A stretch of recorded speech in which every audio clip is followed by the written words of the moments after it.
I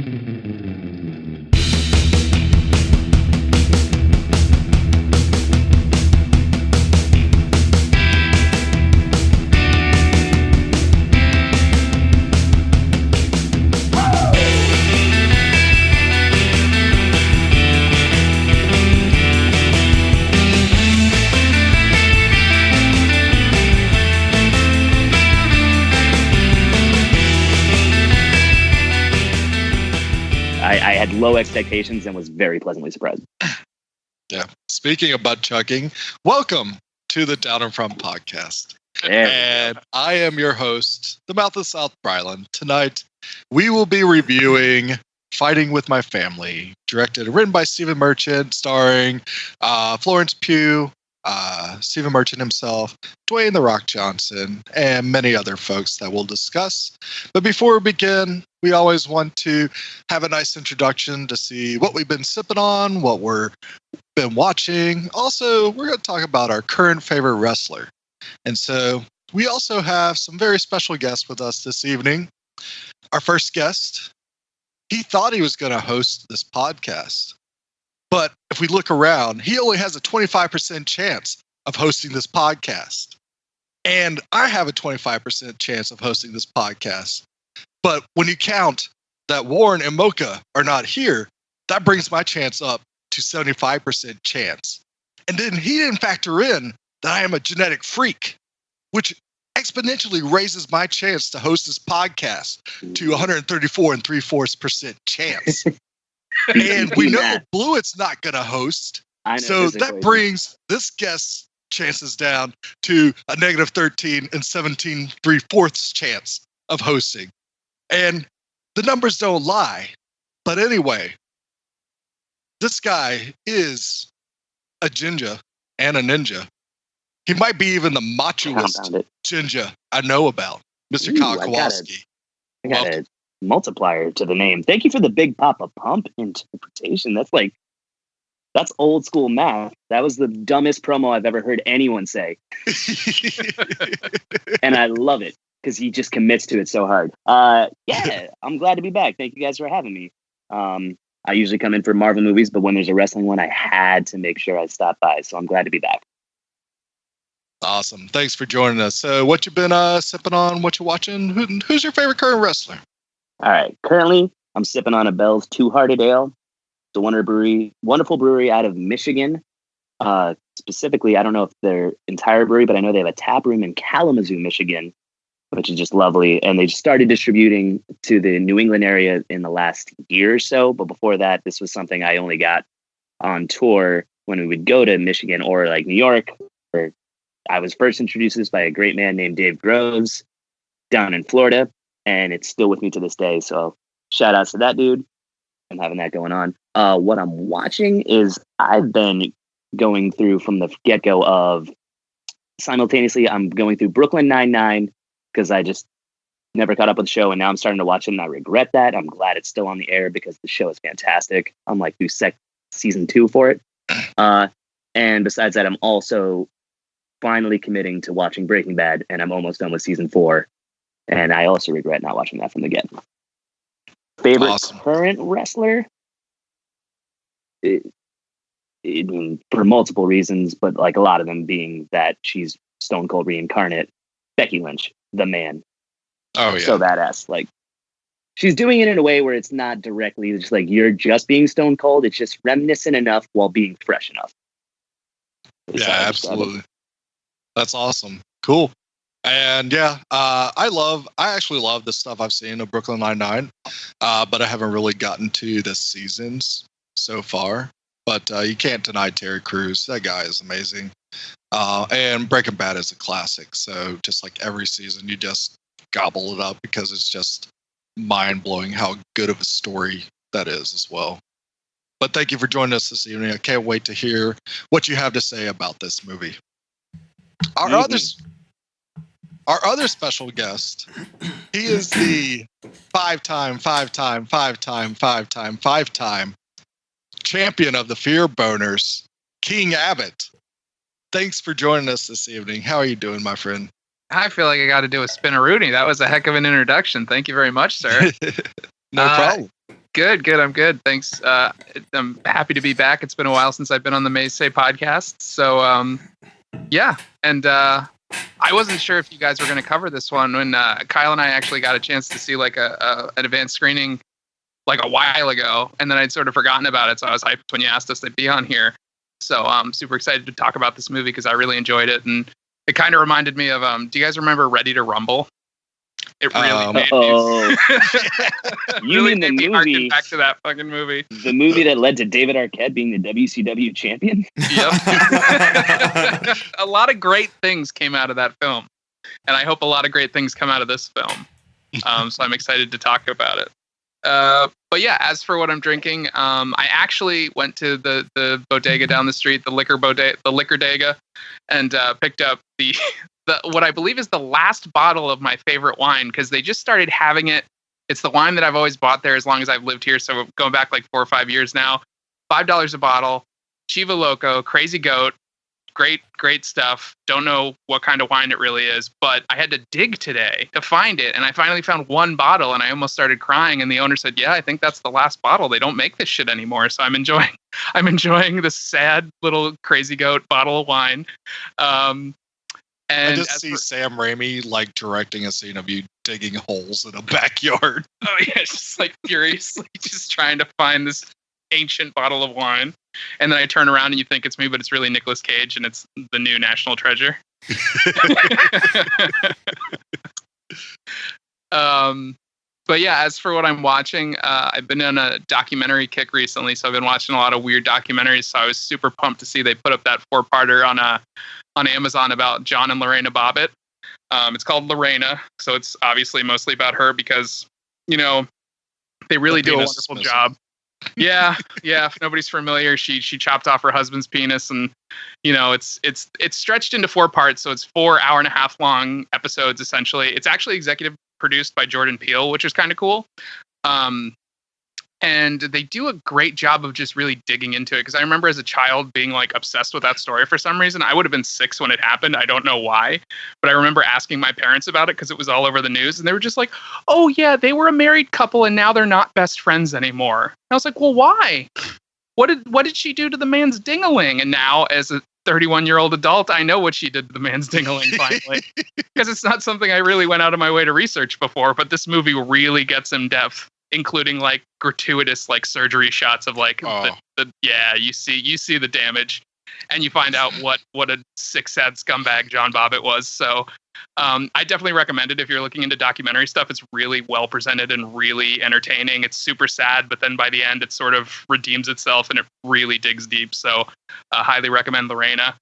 And yeah, as far as favorite wrestler, I didn't realize we were talking current, but now that I'm thinking about it, probably got to still be Rey Mysterio. Grew up loving that guy. Just only realized recently he's back. I haven't seen him perform recently, but you know, he's all over the place. He's my favorite tiny little Mexican firecracker. That's 619. Booyaka. Awesome. So thanks for joining us this evening. Great to have you as always, Andrew. And the last person we're going to introduce before myself is the jabroni beating, pie eating, Albert raising, guitar shredding, shredder himself, Mr. Mike Blewett. How's it going this evening? I too like wrestling.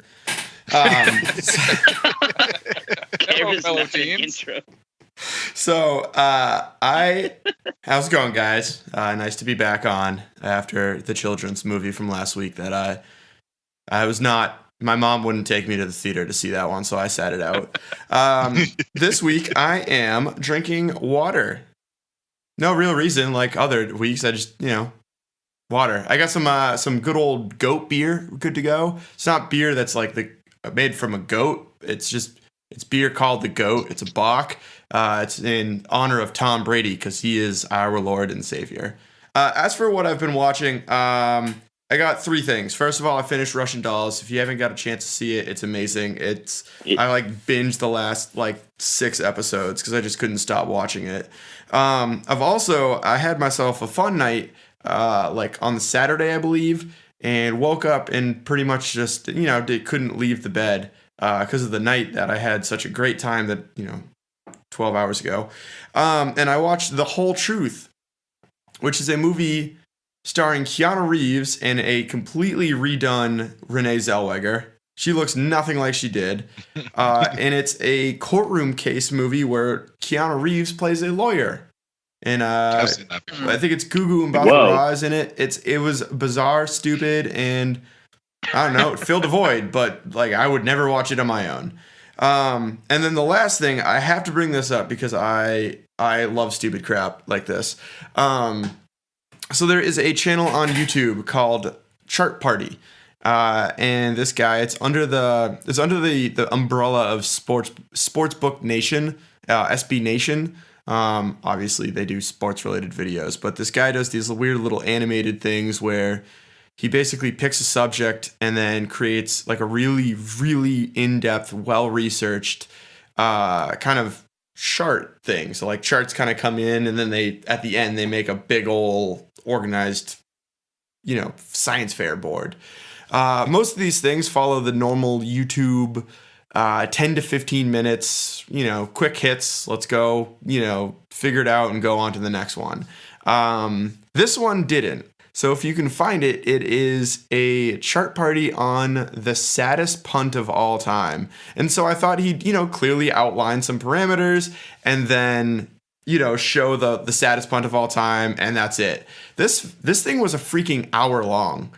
It was so much about punting. It was an unbelievable, just well-researched, very well in-depth punting video. And I watched it all. It was phenomenal.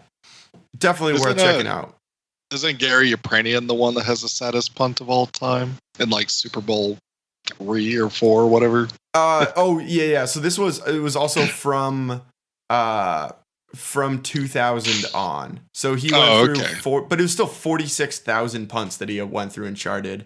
I think the winner was like a punt where the team was down by 3 on their opponent's 34-yard line in with 2 minutes left in the fourth quarter. It was just kick the field goal. Yeah. There's kind of a twist ending, and I don't want to say it.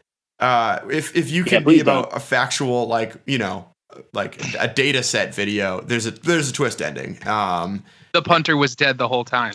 It was the audience was. If you watched the last Super Bowl, you might have been feeling that. But yeah, definitely. If you're into the NFL and you're into advanced statistics, it's definitely a cool channel to check out, and it's an interesting ride. As for my favorite wrestler, I don't know. I was working during the Rumble, and I watched 2 things. I really liked Shinsuke. Last time I saw him on WrestleMania from last year. Asuka was fun from the Royal Rumble a year ago. They're current. That's good. Yeah, that's all about all I got. They're 2 of my faves too. Asuka's currently the SmackDown Women's Champion. No one's thinking about SmackDown's Women's Champion, but she is. Yeah. I'm thinking. Is Shinsuke still a heel right now? Shinsuke is teamed up with Rusev, and so they're doing some tag team stuff. It's interesting. I thought that was just for Rusev Day. Every day's Rusev Day. Shin's Day. Well, that's what I was saying. Yeah, I mean, this Rusev Day. Tell me that bit's still happening. I don't know if it is. In somewhat of a way, I mean, without the musical intro deleted in. Oh, right, because they demoted the dude who would introduce him. I can't think of his name. Yeah, after Rusev started waxing his entire body, he kind of got a little less intense. Why do you start getting rid of the hair? I like that furry teddy bear. Yeah, he was like a little bear man. Yeah. It was like an Ewok if you pulled on his corner. Like you were dragging a picture document. If you pulled on his corner. I think we all kind of knew what you meant, but what the fuck? Find the corner on the human. Thank you as always, Blewett, for joining us. Can't talk to you. Magic every time. And I am your host, Brylan, the Mouth of the South. And what I've been watching recently, or what I'm drinking right now, I just downed a big-ass cup of cold brew, so I am full of caffeine. But I'm just drinking water for the rest of the night, stay hydrated, and to not get a little crazy, especially since it's Mardi Gras. I ate a lot of cake today, which was fun and sugary. But what I've been watching recently, Into the Spider-Verse came out on digital last week, so I've watched that about 5,000 times because it's amazing. But also, I also took a look at the alternate version that comes with the Into the Spider-Verse digital version. And this was a neat little watch because it adds some really cool things to the movie, even though they're unfinished and it's just the storyboards animated. I still think it kind of fits with like that multimedia clash and grouping of everything that movie's all about. And there's some really cool things. First off, the movie starts with like a 10-minute intro of Spider-Ham, which is amazing. But a lot of the storyboards have to deal with the growth of Miles and Ganke's relationship as friends at school. And all the stuff they cut is actually really cool about how like it makes Ganke into an actual character, and Really? and it's like you like this kid a lot, and he's kind of like that kid that's smarter than Miles, that makes Miles takes that extra step to make Miles feel belonging at this very prestigious school where he kind of feels left out and everything. So I think it was cool to see that friendship. And then also they had some cool endpoints where they have one last Doc Ock scene that I think is really neat and says a lot about that character. But I'll watch that movie all the way through without fast forwarding, just to always get back to that last end credits scene to see Spider-Man 2099 come into 1967 and just point at Oh, and 1967. Don't point at me. You pointed. Pointing is rude. Which one is the real one? It's both of them. Who pointed first? That's actually kind of exciting, though, that they sort of filled out Ganke a little bit more, because he's such a more important character in the comics that I was surprised he wasn't highlighted more in the movie, actually. Yeah, absolutely. And so two of my current favorite wrestlers, I'm going to give it up to Pete Dunne. I like this dude a lot. I like his look and his style. I like how he carries his belt out in his mouth. I like his wrestling style where it could come off very cheesy, this joint manipulation thing, but he makes it look gruesome as hell whenever he does it. So Pete Dunne, I hope he gets on the main roster soon and is given the quality matches that he deserves, even though I think like his size will probably keep him underutilized a bit. And the other person I wanted to speak about is Otis from Heavy Machinery. I'm going to call him Otis the Dozer. His last name is a very Eastern European name that I can't pronounce. But this guy's amazing. He has no neck. If you think of like what is a human-sized tardigrade would look like, it's Otis. Wait a minute, I got to look this up. And he's amazing in the ring. He's like one of those big chunky dudes that can move around really well. But also his character and his personality is awesome. That I hope that tag team gets the belts on them soon, because they're a big fun tag team that you can root for. Bogojevic. Yeah, that's what you said. Yeah, I found his name, but I can't find his neck. Yeah, he has zero neck. I've never seen anybody before that's reached that level of zero neck, except for Otis. Goodness gracious. But thank you for joining us this evening. Before we get into our review, we're going to take some time where we shout out the people that we care about, or we want to just give a good call out to in our Send a Sip moment. So I'm going to start with Mr. Abbott, or King Abbott. I'm sorry. Who do you want to send a sip out to? I would love to send a sip out, not only just to my subjects across Abboton, but also the jabronis that aren't here tonight, the jabronis that did not watch this fantastic film. Mostly Warren, because it's kind of nice to be part of this podcast and not have to look at his silly face or hear his silly voice. So to the jabronis, I'm sending a sip out to all of you. Here's his jabronis. All right. Mr. Blewett, who are you sending your sip out to? My mom. Aw. Because you love That's her? a feel-good moment. No, Yeah. it's not. I ran out of people. Oh. ran out of Wilsons? Yeah. I used my 2 Wilsons, and, I used the Patriots, I think, twice. So, next one down to my mom. Oh. Well, here's a sip. Here's to having priorities. Mr. Kowalski, Killer Kowalski, who are you going to send your sip out to?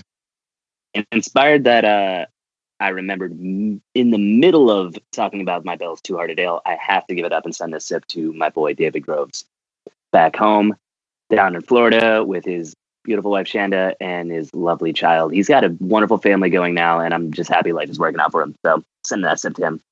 Awesome. Too sexy, David Groves. The sip's for you. I don't like him.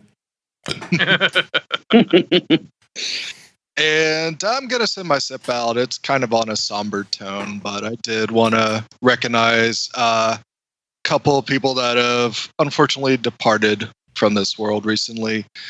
First sip I'm going to give out is to Keith Flint, the head MC of The Prodigy. This was a band that was definitely part of my musical tapestry growing up as a kid. Really definitely a band that kind of defined what electronic music is all about for me. So I definitely want to send a sip out to him. Definitely far too young to leave this planet. I also want to give a sip out to Luke Perry. I never watched 90210 or anything, but I knew that he was like that 90s classic teen heartthrob that all the girls loved and everything. But he actually grew into a really cool actor. Like that first season of Riverdale, he's actually really good as as Archie's dad on that show. And he also had some really cool big character moments throughout different movies. Over his career, he unfortunately had a stroke and didn't recover. So I did want to send a sip out to Luke Perry.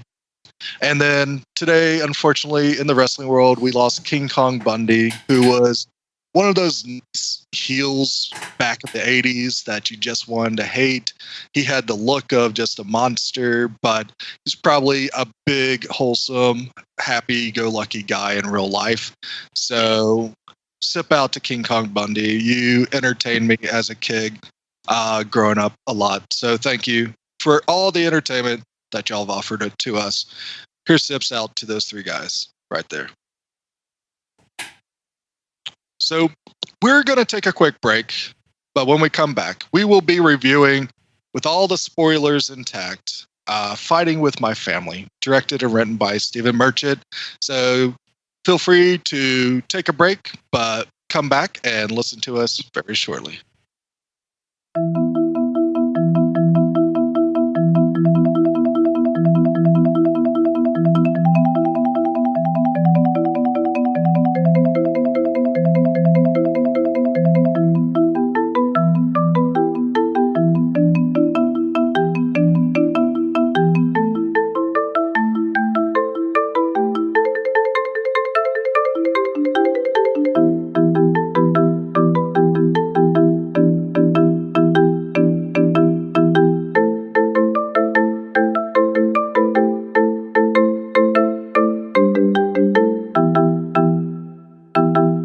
We're back.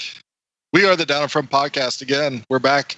We're still talking about wrestling, and we're going to talk about this movie, Fighting With My Family, starring Florence Pugh, Stephen Merchant, Dwayne The Rock Johnson, Nick Frost, Linda Hetty, and many other people as well. And we're going to keep it pretty much to the acting and the story elements to talk about this time. Everything will be spoiled for you because this is a movie that relies pretty much on its acting and its story as well. So to start us off, Mr. Blewett, how about you let us know some of the things about the acting and the story that you either appreciated or you had some issues with? Yeah, so the acting, first of all, I would like to say that I think they got away with so much in this movie because they used British humor.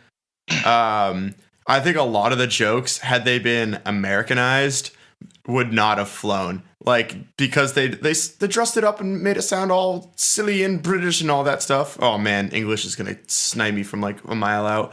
But I was gonna say, you can barely do it in American, so me no American talk good. So like, I think they kind of lucked out because they could get away with a lot of their crass jokes, and have it just silly enough that, like, you know, you could market it as a PG-13 movie. The second thing, I thought they perfectly cast the family. You know, Nick Frost is that lovable big goofball who, you know, just might have a criminal past. Yeah, he's just kind of an idiot the whole time. I even thought Lena Headey got enough moments to really shine as an actress. Like, she had that one scene where she was talking to Nick Frost and she went full on Cersei with like the, you know, you won't have a family to come back to. Because, like, you know, at her core, she's a very, very good dramatic actress, and being put in a funny wrestling movie doesn't really have that. But the writers did find a way to have them, you know, kind of expand on that. I think one of the challenges with a movie like this is that you have it. This whole story took place 4 years ago, 5 years ago. It's like you have HD quality, at least, like cell phone videos, you know, that are you know, out and about, so you could see exactly what these people looked like. And so they did a very good job casting them. This isn't like a situation with Scarlett Johansson playing, you know, like Paul Mooney. It's like, oh, we know. Like, we know. Couple things. I thought that two other things. I thought I was pleasantly surprised how much they fully embraced that wrestling is scripted. I love that one line that it's wrestling isn't fake, it's fixed. You know, I think myself, I've gone through phases where, you know, when I was a little kid, I was like, oh, this is so cool, like they're beating the hell out of each other. And then you get older and you're like, oh, this is fake.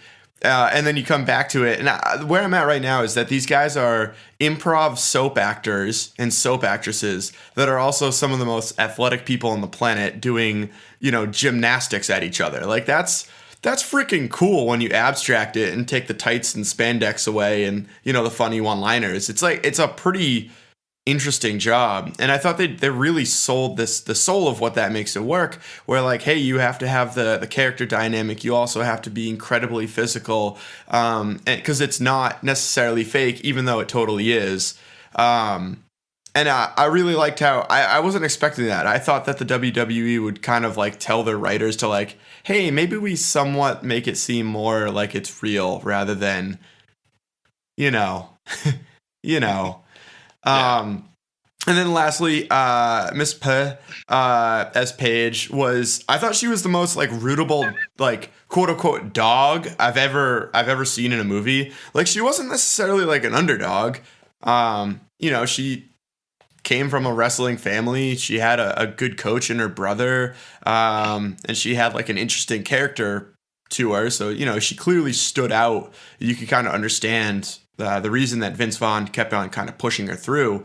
I wouldn't necessarily, she was an overdog either. She wasn't like, you know, Alita from one of the last reviews where it's like, oh yeah, you're kind of a badass and we expect you to win at everything. Yeah. You know, she's just not a Charlotte who's like, yeah, she's a family wrestler too, but it's like clear path. Right. You could root for Charlotte even though, like, she is so clearly had everything lined up for her because she's just like she's a good character. The nepotism spoke for her. You guys sound like you're comparing yourselves to characters in Sex and the City. That's because they're a Charlotte. that is such a Trish thing to say. Are we talking about Trish Stratus? What are we not exactly talking about? Who I'm talking about. Good. No, what? That's exactly. That's such an Ultimate Warrior thing to say.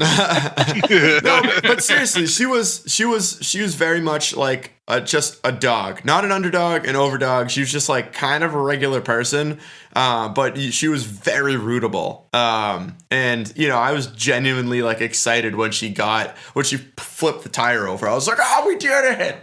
We trained. We had that Rocky montage on the beach with the slow motion running. You did it. Where's Carl Weathers? Cool. Abed, what would you add to that? Yeah, I going into it, I didn't even really look much up about this movie. I didn't even know Nick Frost and Queen Cersei were in it until I saw the movie poster walking into the theater.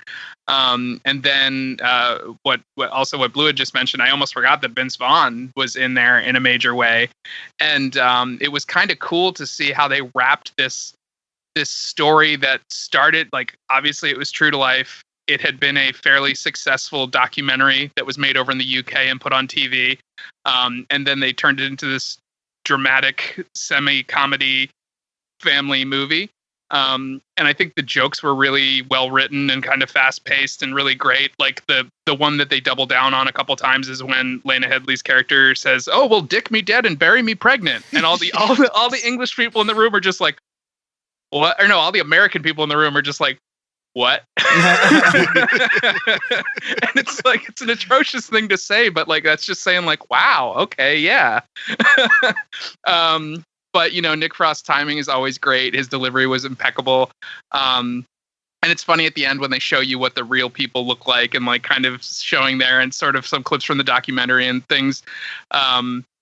But it was interesting, like The Rock's part in the film was sort of interesting in that he was a producer and he sort of replaces certain people.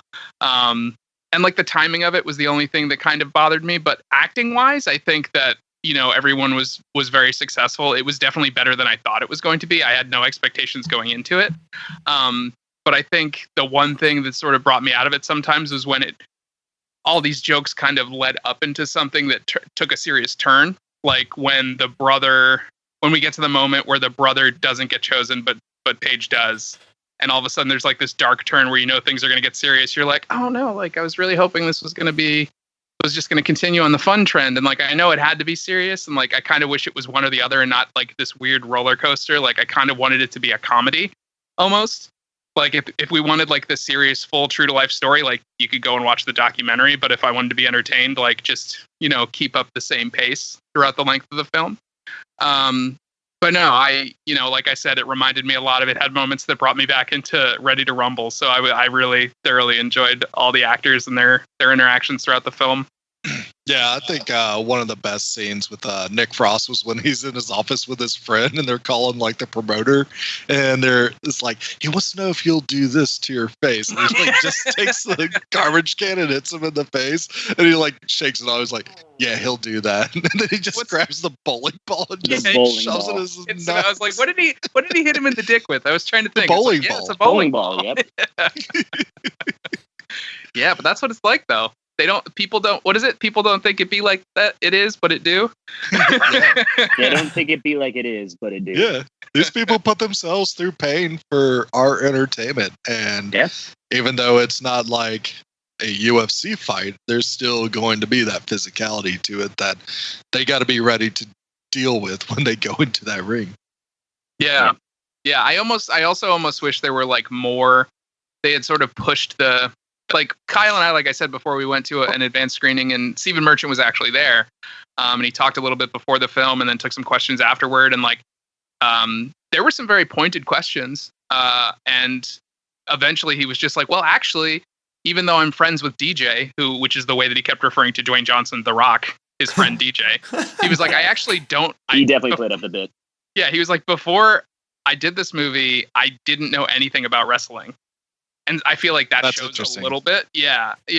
But he definitely learned a lot. But I feel like it would have been great if they pushed that even harder and somehow managed to get some more cameos in the movie. Like the part with, who is it?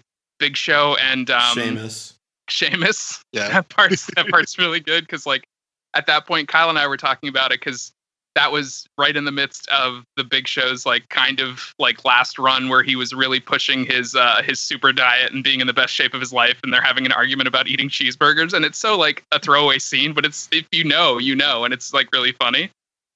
But yeah, I love like I almost wish there was more of that in the movie too.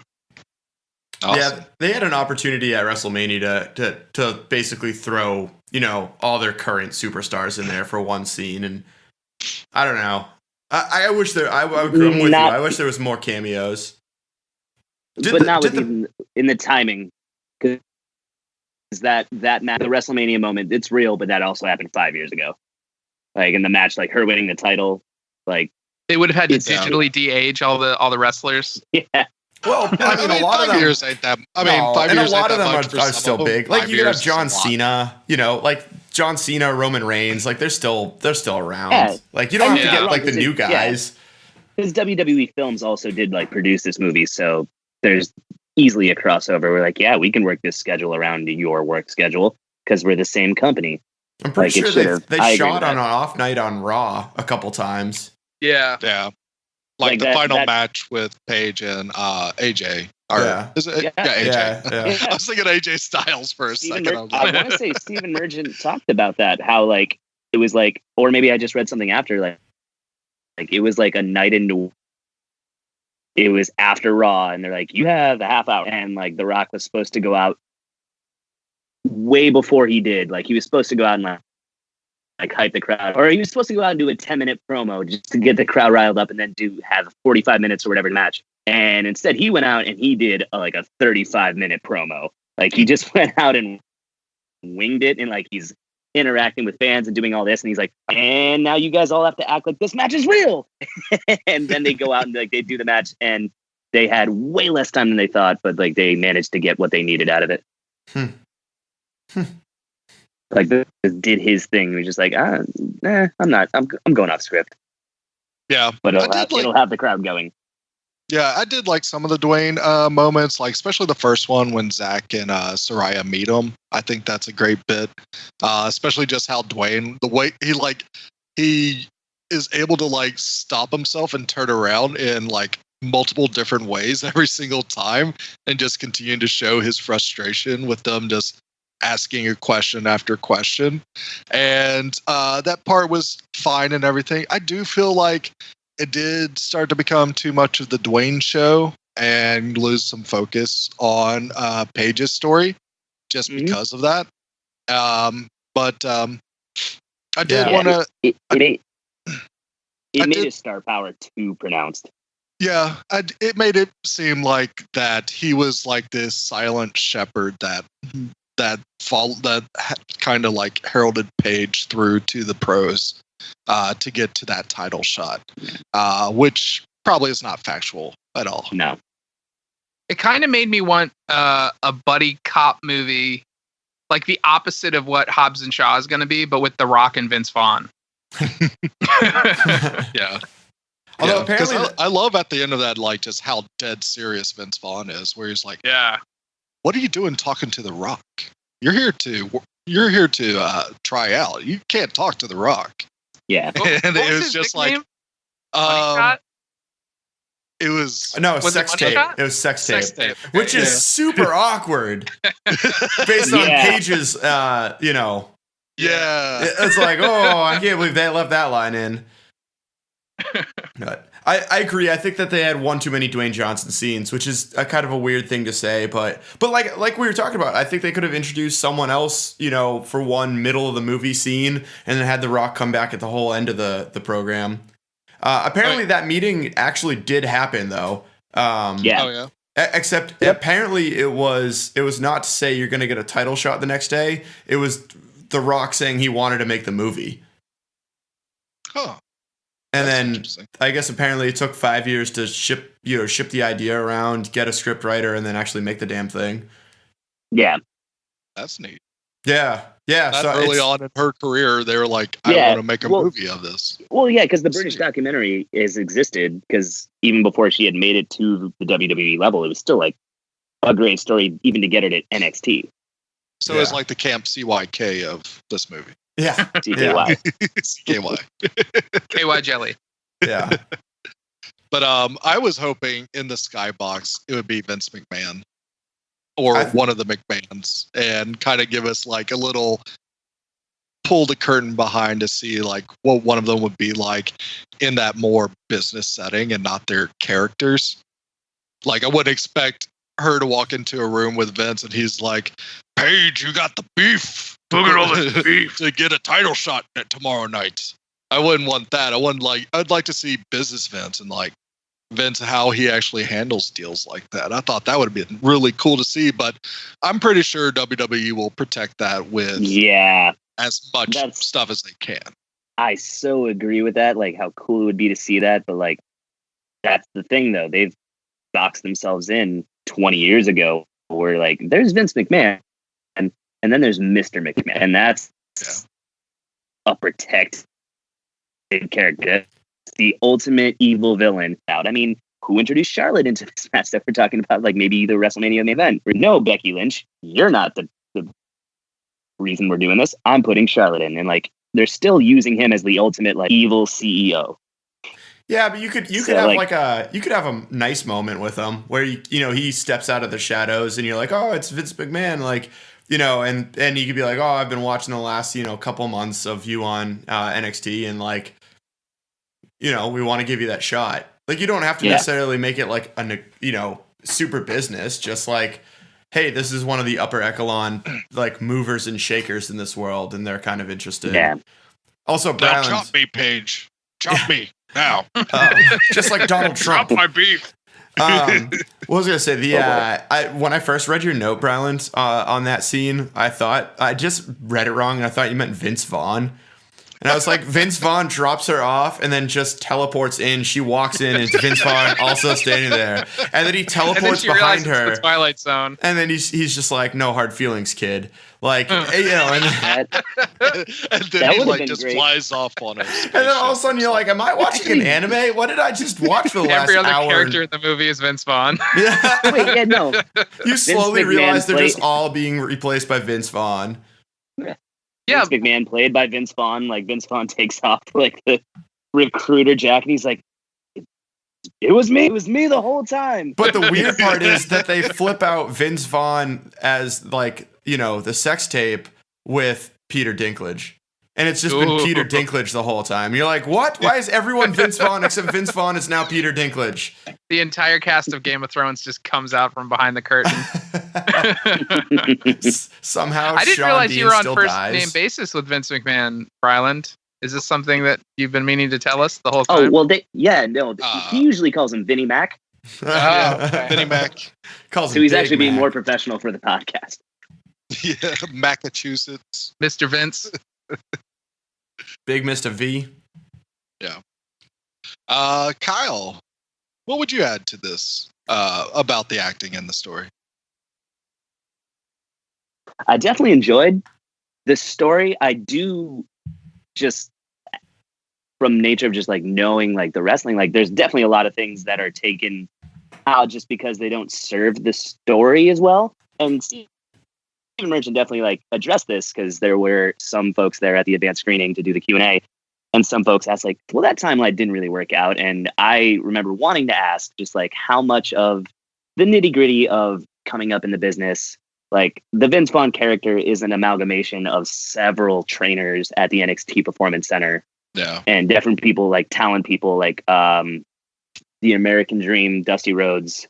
Yeah, I was thinking like one element of the character. He is not completely, but he's a big part. And everyone who's come up through NXT, up through his past, and like that was his like final like work of art, was like doing the training behind the scenes to work these people up. But like Roman Reigns, Paige, Becky Lynch, Seth Rollins, Dean Ambrose, like several of the wrestlers from NXT can't say enough how much Dusty Rhodes was a big factor. And so, but at the same time, you can't have these many trainers. Like it gets too confusing. It's not interesting.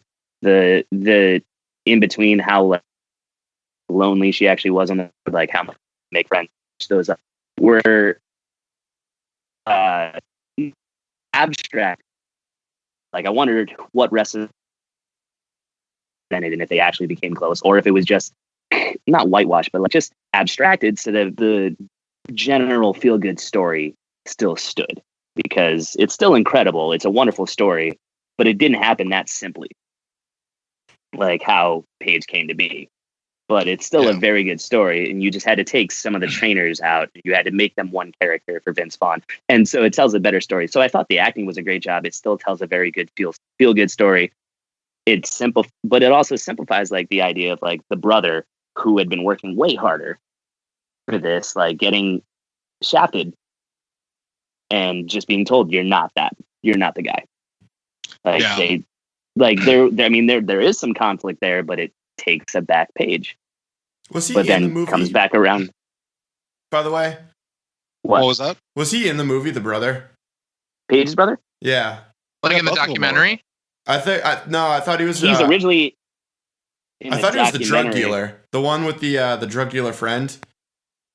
Oh, because in the documentary, they had the same. They had the same lip piercing as the like the behind the scenes footage. Oh, during the credits. I didn't pay enough attention to like recognize that connection. That'd be very neat if it was. Yeah, because I mean, dude had to have a tough time, seeing the making of this and having to relive like the whole you're not good enough. Yeah. That's a tough pill. That's a tough pill to swallow. And also, I mean, like I said, like we're already covering the feel good part of the story. Like you said, leaving in the sex tape like reference, like she then made it to WWE, and it wasn't all wonderful things. Like then, like a lot of that shit was happening during that NXT rise up, and then her call up to WWE, and like that's never gonna be mentioned. It wants like the company very much put out this documentary in hopes that we're gonna forget that, out of this feel good story, but it's not being included. So I think it tells a very good story, and it also like it reminds me why I like wrestling, because it's there to tell a story, and that's what most of any entertainment really is. It's just like, here's this story, get enveloped in it. But like the idea of like it's a story about this industry of telling stories in this circus show where it's usually behemoths wrestling, but here's this British like outcast who manages to fucking make it and has an amazing match, and then has more amazing matches, and then actually works on her craft, and despite not looking like the prototypical woman, becomes like the forebearer of the women's revolution that's coming into its own now with the rivalry. I keep Ronda Rousey, Becky Lynch, and Charlotte might main event wrestle a women's triple threat might main event. I think they will do biggest show. Okay, like it. I keep saying might just because I wonder if they'll pull the rug, but like I hope they fucking don't. I hope that's exactly what they're doing right now. Like, what a fucking long time coming. Yeah, I is all I can say. That's what you'll be doing during that match. Yeah. Well, yes, from the wedding I'll be at. No, but I thought the acting was great in it. Yeah, The Rock, his first one does a great job at seeming like this is how you play a character. Like he did it as The Rock, saying like, don't fucking just be you turned up to 11. And that's what it is. And then the second one just feels more glorified. But character work was great. I thought everyone did a great job playing their roles with it. Like I said, my bigger qualms are with the story itself, but then I have to remember that the idea is telling a story. And that's what wrestling is, and it's in and of itself. So cutting the nitty-gritty makes sense to me. So I actually don't have the qualm. Yeah. So some of the things I would add to it, I would definitely add to like Vince Vaughn's character Hutch. He was definitely the MVP for me in this movie.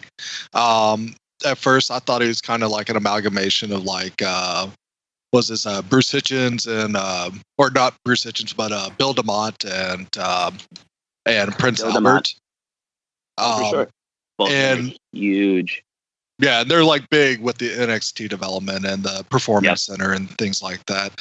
But I totally forgot about Dusty. So yeah, Dusty just falls right into that. But I loved it. I like that.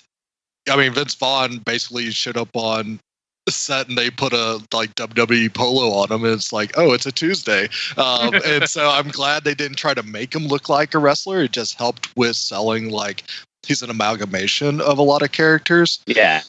But I love that idea of just another guy. Yeah. And I loved like the approach they did to like the training that and this makes me feel like this is kind of how they do approach it. Like they will have these tryouts and it's like hundreds of people or a dozen people come in and only one person's gonna get even like a chance to walk into the front door, and even if they walk into the front door they might be asked to leave immediately.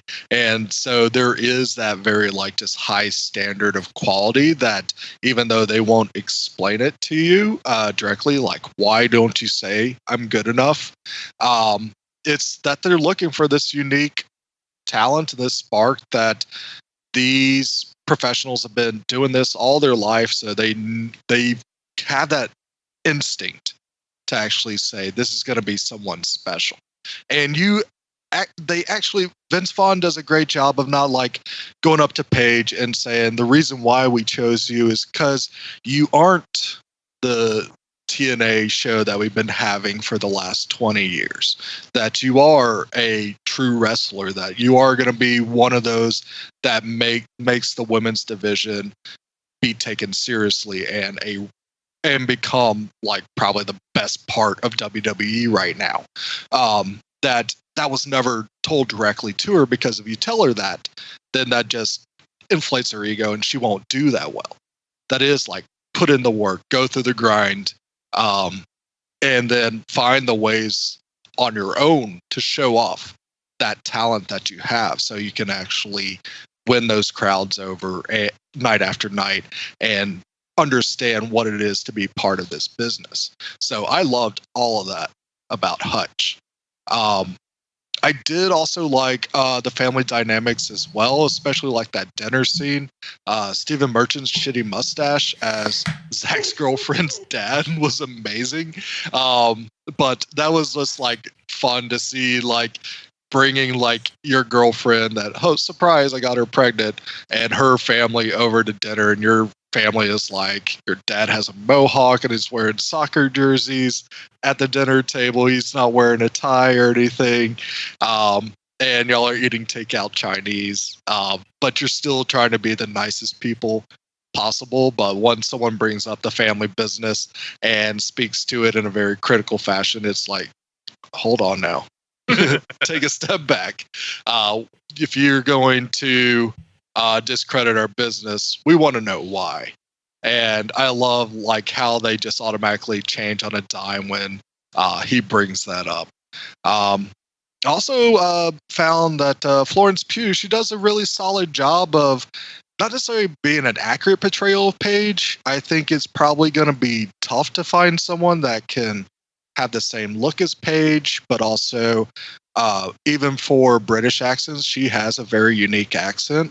And so I think that's a tough thing to pull off for any actress. But I would actually say Florence Pugh did a great job. I don't know if they used a lot of stunt doubles or anything, but to me, it seemed like she had the physicality to actually look like she was going through wrestling training and putting in the work. And she also did a great job of actually selling like the feeling of moving away thousands of miles from your home and trying to get through this dream that it's not just you, it's also you're doing this for your family, and also at the same time feeling utterly alone as always. And it's not necessarily because everyone's against you.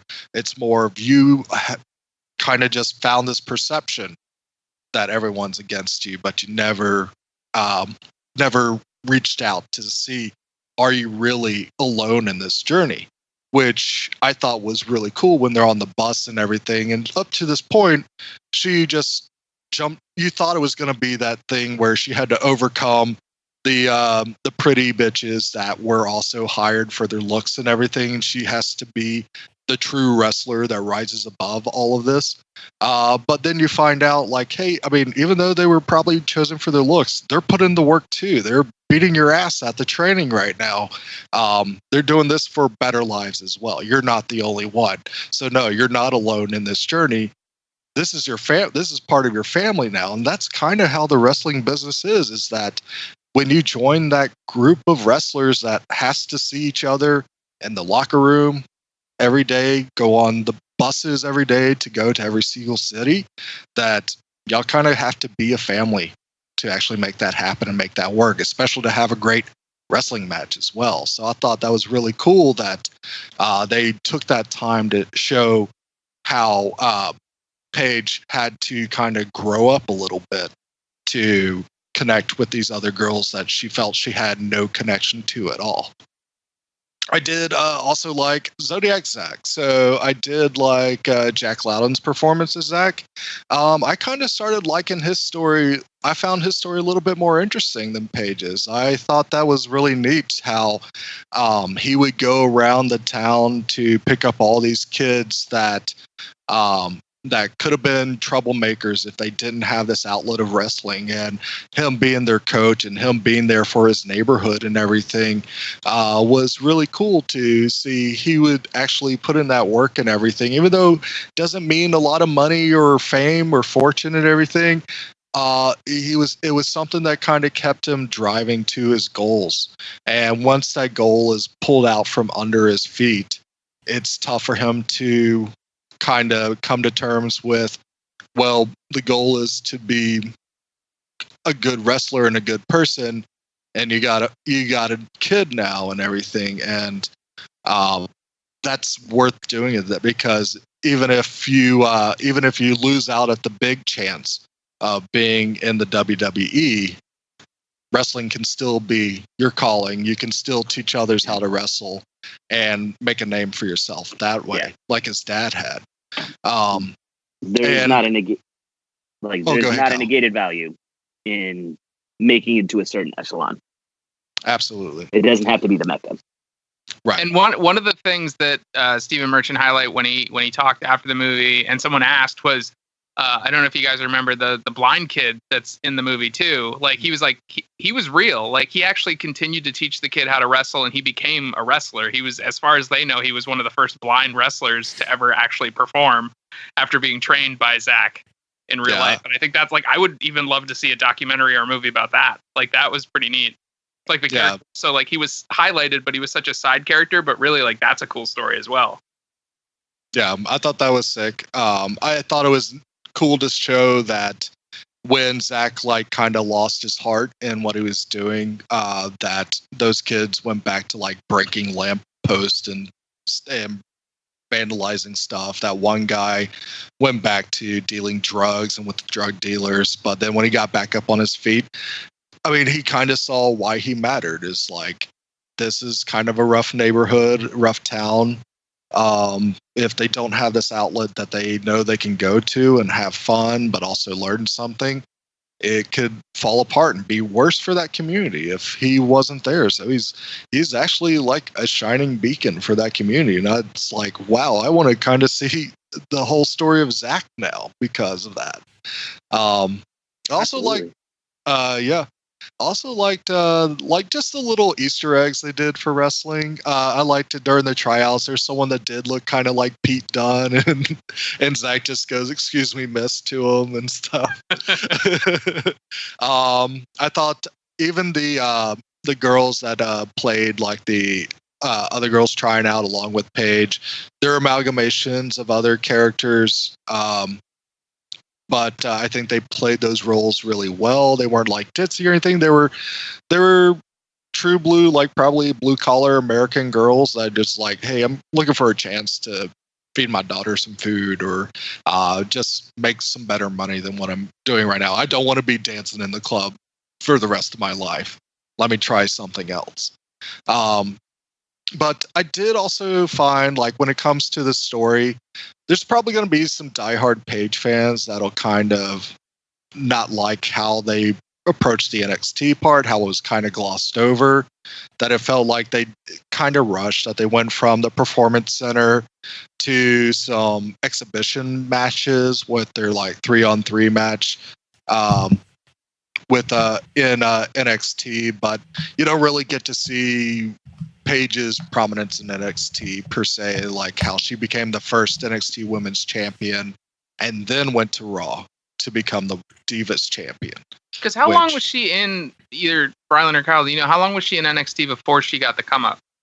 I want to say like a year. I think it was 2. So it's even not that. It's a year to a year or two, but like whatever it was, she was the first. Like NXT call-ups have now become a thing that you expect. Yeah. It was a surprise. Like even people on Raw were like, who the fuck is this person? Yeah. But those who knew were hyped. Yeah. And it's why it still happens to this day. Yeah. Absolutely. I don't think you could have necessarily told that part of the story. Yeah, because like I said, earlier, with like Paige being like the middle of the pack dog, like if she comes in and has this triumphant return at the end of the movie, which is supposed to be like a redemption arc, if you will, it like that doesn't necessarily make sense. Yeah, you had to bill it as like some random chick entering the ring and then beating up the champion. Well, it would have been like a double golden ticket moment, because the moment where they get that like you've made it, like you've been selected to join the WWE, that's the moment. And then if they just did that again, being like, oh, actually, you're like coming from NXT to actual WWE, that would have been weird. Like it would have lost a little bit of its emotional credibility, I feel like. Yeah. So I can see why they wouldn't have done that. Yeah. Contract signings are kind of boring when you do them all the time. You're like, oh, okay. Well, we're signing this contract today, and tomorrow I'll sign, another one. I thought they do them live on TV sometimes. Yeah. I thought it'd been kind of neat though if they did take a moment to kind of show Paige finding her confidence in her persona in NXT rather than just that tag team throwaway match, and show a reason why she stands out a little bit more than the other girls that got to that point with her. So why among that group is she the one that needs to be called up? It kind of just feels like abruptly, you're like right after that match, they're just like, all right, you need to go here and talk to this secret person inside the room. And why aren't the other girls? Because the other girls seem to actually be right there level to level with her. And I know it's something where Hutch says like, you either got it or you don't.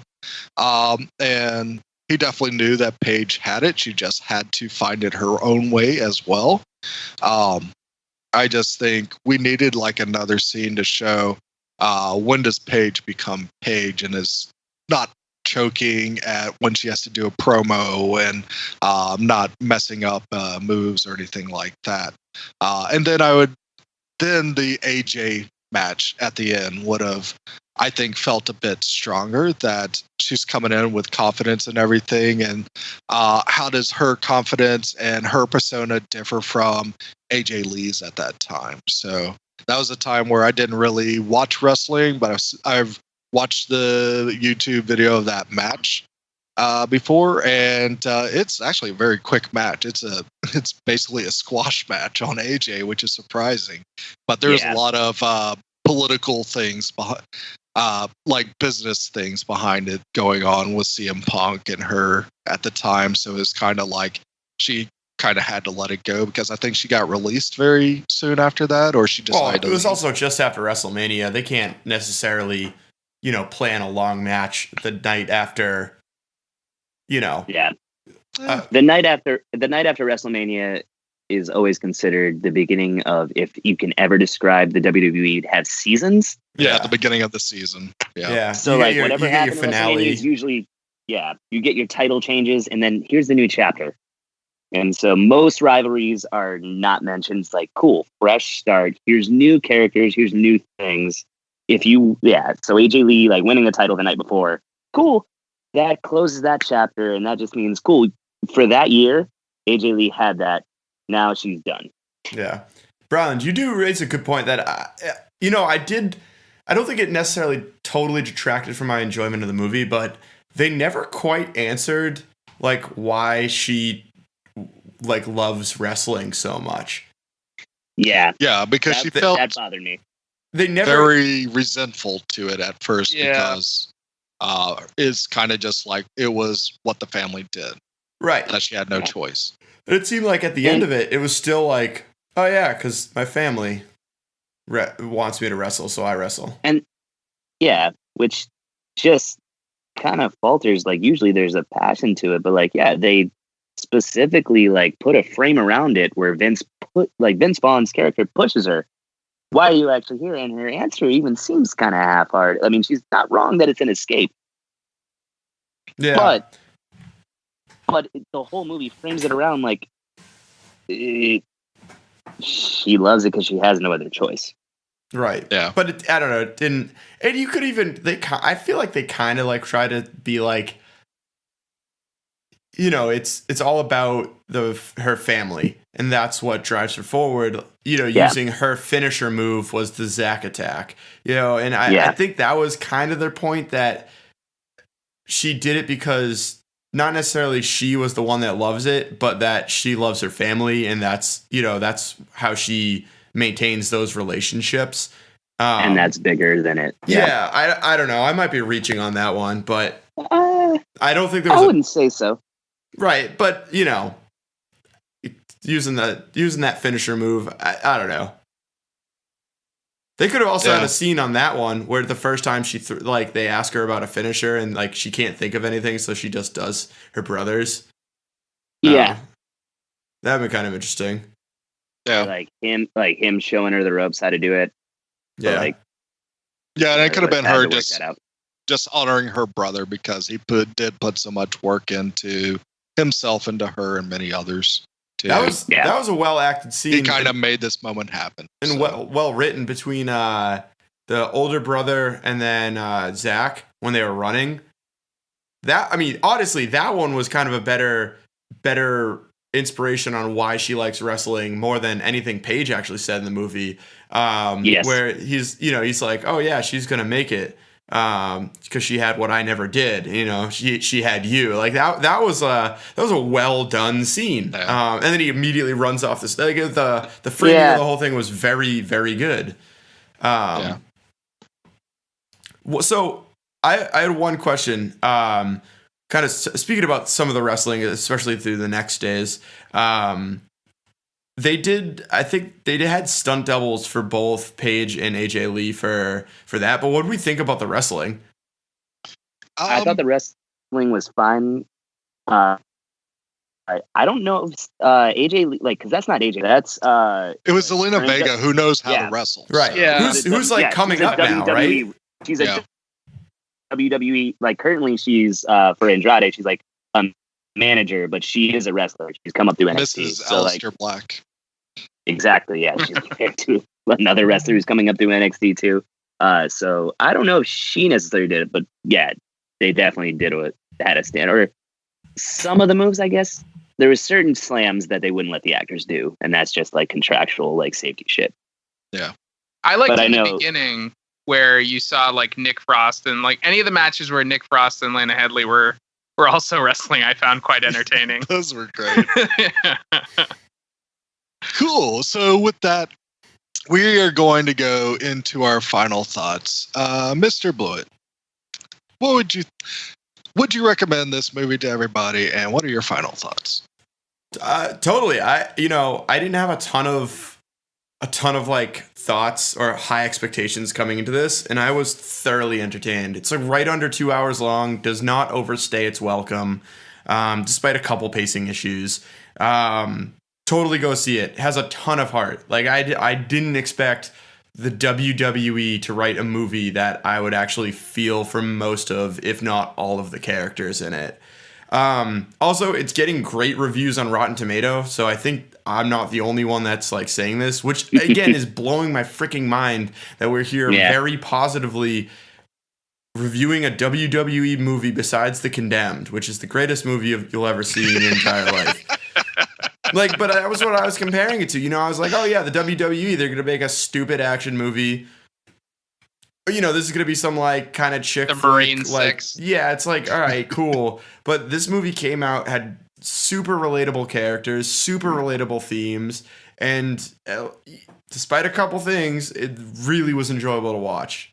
I genuinely was like happy she got the title at the end of it. I knew how it ended. I saw the match. I actually saw the match live because, you know, you watch WrestleMania and then you watch Raw and then you put it down again until, you know, the Rumble and the winner. You know, it's like such is the way. Exactly.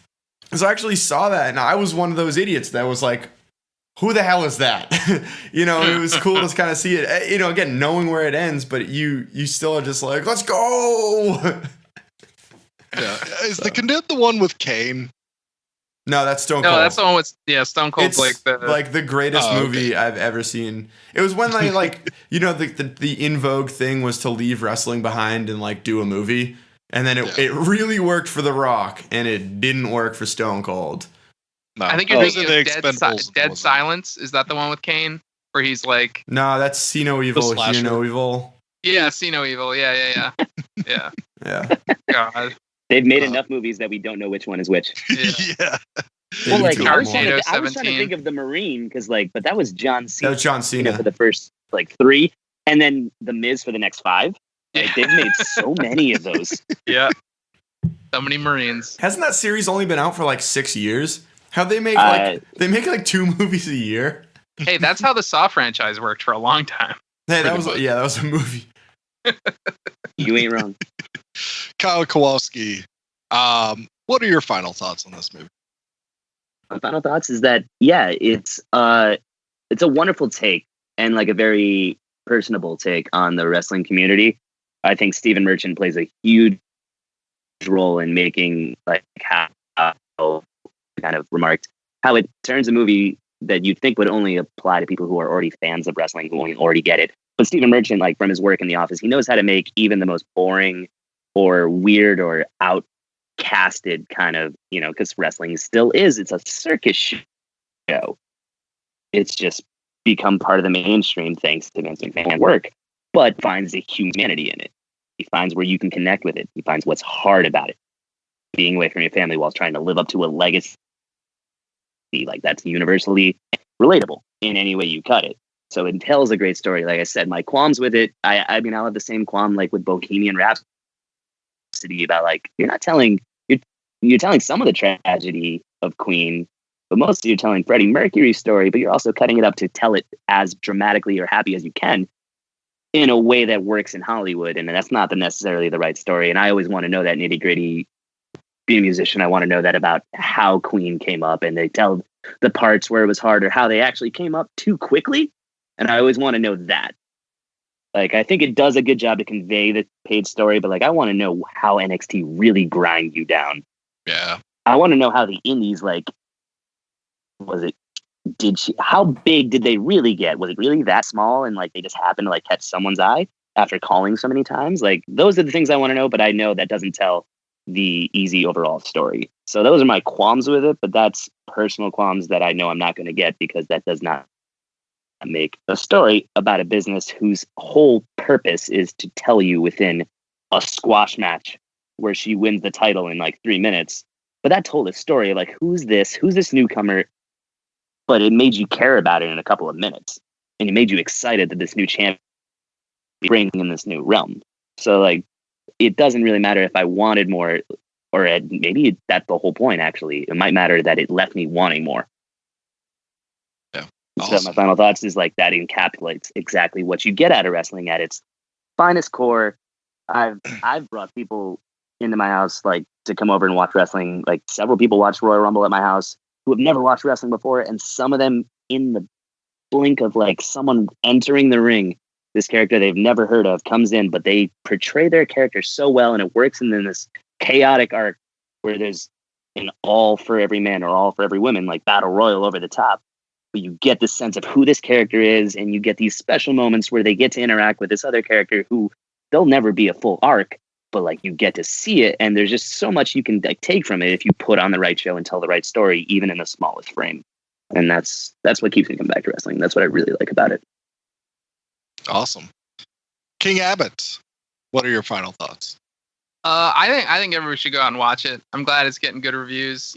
Pacing issues aside, I think Stephen Merchant, The Rock, and the writers and the actors made it very accessible. Like I said before, Kyle and I got to go see an advanced screening. So those screenings at the Boston Common Theater are not like, it wasn't a crowd of people who wanted to see the movie necessarily. It was just people who didn't want to pay $20 for a movie ticket. Like, you get a weird crowd at these free showings. And so half these people probably didn't even know what the movie was about. Half these people probably don't even know what the WWE is or what wrestling is. Like, it was a fun crowd, but by the end, everybody was clapping, everybody was engaged. Lots of people were staying around to talk to the director because like they were engaged in the movie. And I think that's what's fun about it, is that they did try to make it fun. Like I said before, I like the comedic timing, I like the jokes, I like a lot of the ways that was executed, and it does have its ups and downs. Like, it does get serious, but there's something there for everybody. And I think they did a really good job putting that together. And I think, taking something that was true to life, that was originally a documentary, which is sort of the way you would expect something like this to go, and then third step, taking it. It's like when you have a movie and then they make the novelization of the movie, and then they make a video game based off the novelization based off the movie. But in this case, it was real life, then to documentary, then to movie based off documentary based off real life, and making this dramatic retelling, like almost like an epic dramatic retelling of the movie. I think that's really fun because I eat that shit up. Like any of the like little dramatic reenactments on like ghost hunting shows, I always think are great. So I just looked at it like a really long one of those. So if you really like that, if you really like wrestling, if you've never watched wrestling, I think anybody could step into this movie and step out of it enjoying it and getting something out of it. So go check out the movie and maybe start a backyard wrestling circuit. Yeah, and I'll also add on to that. Yeah, I definitely recommend this movie. It definitely has a lot of heart. One thing I really love about it is that this is just kind of probably Paige's chapter 1 in hopefully what's a long career. I know she's dealing with some injuries right now, and there's a big question mark. Will she come back to wrestling? She's kind of has the same injury that took Daniel Bryan out of the picture for a while, but nowadays, Daniel Bryan is a badass heel champ right now, doing this weird, like, eco-terrorist thing. Planet. He basically called himself Captain Planet tonight. It was hilarious. Oh, he did. That's amazing. But I think it was a really fun recreation of Paige's rise to the WWE and just showing that connection of what it was she learned from her family and just seeing how her family operated and the silliness that was probably there, but also seeing that this was something that they truly love and dedicated their lives to, because the alternative is just a worse road to go down to, especially with where they lived. But also, I did appreciate, like, even though there's some vulgar humor and everything, I find this to be a very wholesome movie too. So I would feel comfortable like taking my own family to go see this movie. Just because I think everybody can get a little something out of it, whether it's older siblings helping younger siblings, or just being someone that leaves the nest for the first time and has to struggle through becoming their own person as well. It's not really accurate to how things did, but I mean, that's going to be the dramatic effect of any type of movie. You can't put in every single accuracy, especially with the WWE involved. They will protect certain layers of the business to a point. But I think they did a really great job with the amalgamations that they came up with, especially with Vince Vaughn's Hutch. He's definitely worth seeing the movie for. So yeah, definitely go see this movie. It is a lot of fun, has a lot of heart to it. And with that, we have been the Down in Front podcast. Broken Kyle Kowalski, where can we find more of your work? Oh, yes. The most convenient places, and that's where I'm going to drop the character. I cannot get that. Do not delete. Yes, deleted. I can be found on any social media via my name, Kyle Kowalski, but most importantly would be what I spend most of my time focusing my energy into would be Actor Observer, which can be found on any social media by searching Actor Observer, as well as Apple Music, Spotify, Bandcamp. We're on anywhere you can usually find streaming music, YouTube. We have music videos up there. We just announced this past Friday that we are going on tour in April. It's a tour that's going to take us around the Great Lakes and the Northeast, going out through Detroit, Syracuse, Pittsburgh, Cleveland, Philadelphia, Brooklyn, Boston, Providence, and Manchester, New Hampshire, with a great band from the great country of Canada, our brothers from up north called Sparrows.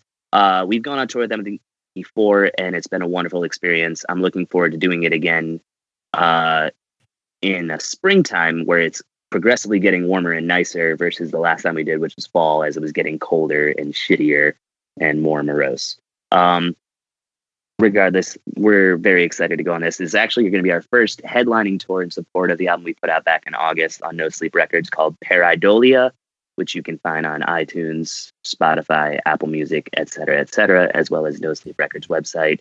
They also have some merch up there as well. Awesome. Thank you for joining us this evening. King Emmett, where can we find more of your tasty morsels of work?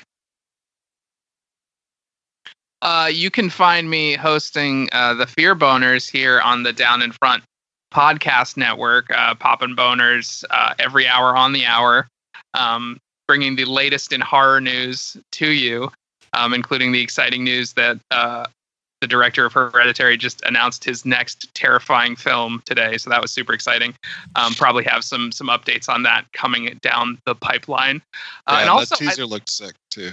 Yeah, it looks like it's going to be like if Hereditary scared the shit out of you, wait until you see this one. It's probably going to make you poop blood. So yeah, super psyched on horror. That's what I do here at the podcast. I'm around. You can find me anywhere on the internet by searching the Abs Man, not the Ass Man. That's not me. That's not me. You're not the one Billy Gunn? Not yet. Not yet. I haven't committed to shaving my butt. Wow, this is getting very personal. But I'd also like to double back on Kyle Kowalski and remind everyone that you can find more out about this little orange gremlin by searching hashtag Kowalski Couch Collection on Instagram. Yes. It's still out there. It's one of the best, like probably the greatest Photoshop internet. I wouldn't call it a meme per se, but I would say it's a non-viral meme. Phenomenon is what I would call it. The better word is really movement. Or lack Kyle thereof. does have some really decent movements. We will not be answering any other further questions about the context of that. Please consult our lawyers for further inquiry. If only there was reach out, you can reach out to me directly at fearbonersdifp@gmail.com to ask about horror movies or Kyle's movements. Or suggestions for new additions to the Kowalski Couch Collection, because it's been a little quiet. We like to lull our enemies into a false sense of security before dropping the bomb. So yes, listeners, if you do have a request as to where you would like to see Kyle sleep next, just reach out to us and let us know, and it will be done. Nice. Awesome. Thank you for joining us. Super Shredder, Mike Blewett. I'd too like to lull people to sleep before dropping bombs on them. Gaseous bombs. Where can we find more of your fun work? So you can find me at My News Music and My News Band on most major platforms. We'll do stuff, slowly. You can also, if you want, you can read my book. I just put out a book. It's a romance novel called Jesse Rand, Fixed Not Fake.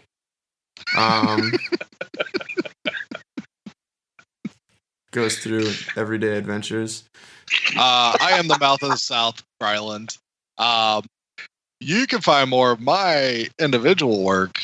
You can find me hitting those blah blah. You can find me hitting those turnbuckles on Twitter at Bryland, BRILUND. You can also find me posting many movie and TV reviews on Instagram at I Am Bryland. I recently put one up for Peter Jackson's latest film, They Shall Not Grow Old. Incredible documentary. Definitely see it if you can. And as always, we are the Downer Podcast. And you can find all of our work around social media, the internet, and the highs and the lows on Twitter at _DIFP. We have a website, downerfrontpodcast.com. You'll find us on iTunes and SoundCloud and Stitcher and all those wonderful podcast networks that are out there. And definitely on our website, check out our other cool things like the Fear Boners podcast run by King Andrew himself. He is great at what he does. And I always look forward to all the wonderful horror movies that he recommends. We are the Downer Front Podcast. Thank you for joining us this evening. Our next review, obviously, is going to be Captain Marvel. Join us next week for that wonderful movie, hopefully. And good night. If you smell